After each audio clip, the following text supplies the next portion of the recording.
দেখুন, আমি না সেদিন হঠাৎ করে দেখলাম যে ওদের মাননীয় সাধারণ সম্পাদক এক জায়গায় বলছেন উনি প্রার্থী। আমি তো মাঝে মধ্যে কনফিউজড হয়ে যাই যে সাধারণ সম্পাদক প্রার্থী নাকি মমতা বন্দ্যোপাধ্যায় প্রার্থী, দুজনেরই দুটো স্টেটমেন্ট এসছে।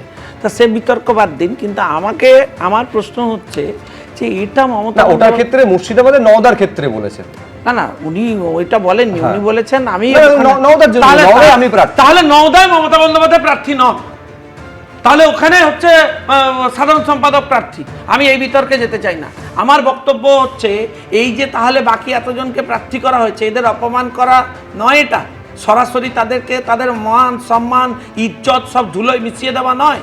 তাহলে এটা যদি হয় তাহলে 294টা কেন্দ্রের অপরাধের দায় ওকে নিতে হবে।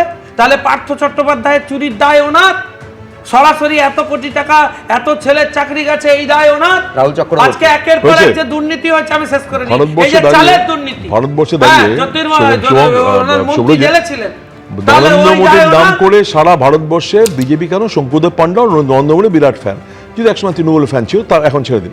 আজকে দাঁড়িয়ে মমতা বন্দ্যোপাধ্যায়ের নাম নিয়ে যদি মমতা বন্দ্যোপাধ্যায় বলেন তাতে অন্যায়ের কিছু নেই, কারণ বাংলা জুড়ে দাঁড়িয়ে 34 শঙ্কু খুব ভালো জানে, শঙ্কুকে নতুন করে বলার নেই, শঙ্কু সেই সময় ছিল না। শঙ্কুর বক্তব্য আবার বক্তব্য হচ্ছে মমতা আসলে তৃণমূল প্রার্থী জয়ের কৃতিত্ব মমতা বন্দ্যোপাধ্যায়ের হলে হারের দায়টাও মমতা বন্দ্যোপাধ্যায়। আজকে দাঁড়িয়ে তারপরে হাতরস, প্রয়াগরাজ, এলাহাবাদ, বিলকিস বানুর ধর্ষণ, গুজরাটের দাঙ্গা সবটাই মোদির দায়িত্ব, তো সবটাই মোদির দায়িত্ব নেবে তো।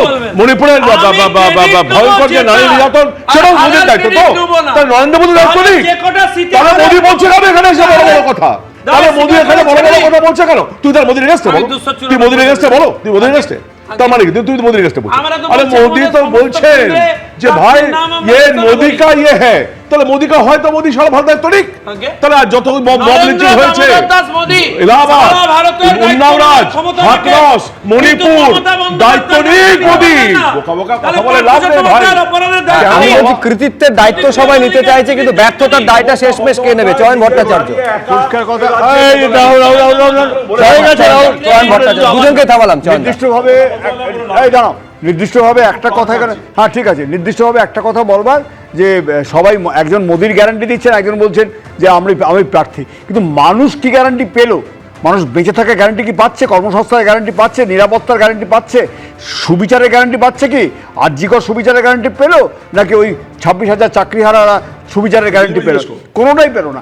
আমার খুব স্পষ্ট কথা হচ্ছে যে এইভাবে ব্যর্থতা দায় মানুষ কিন্তু তাদের ঘাড়ি চাপাবে। এই নির্বাচন যদি অবাধ এবং শান্তিপূর্ণ হয়, যেটা হবে কিনা নির্বাচন কমিশন এখন অ্যাসিওর করতে পারেনি, একেবারে পলিটিক্যাল স্ট্র্যাটেজি। মাননীয় মুখ্যমন্ত্রী আগেও দিদিকে বলো, বাংলা নিজের মেয়েকে চায়, এই ধরনের পলিটিক্যাল অ্যানাউন্সমেন্ট হয়েছিল। এটা নিয়ে আমার বক্তব্য নেই, কিন্তু চিন্তার ব্যাপার হচ্ছে যে 33% মহিলা সংরক্ষণের কথা বলা হচ্ছে। এটা যদি হয় এটা সাধুবাদ জানাচ্ছি, কিন্তু এটাও চিন্তার বিষয় যে এসআইআর এ মহিলাদের নাম বাদ যাচ্ছে।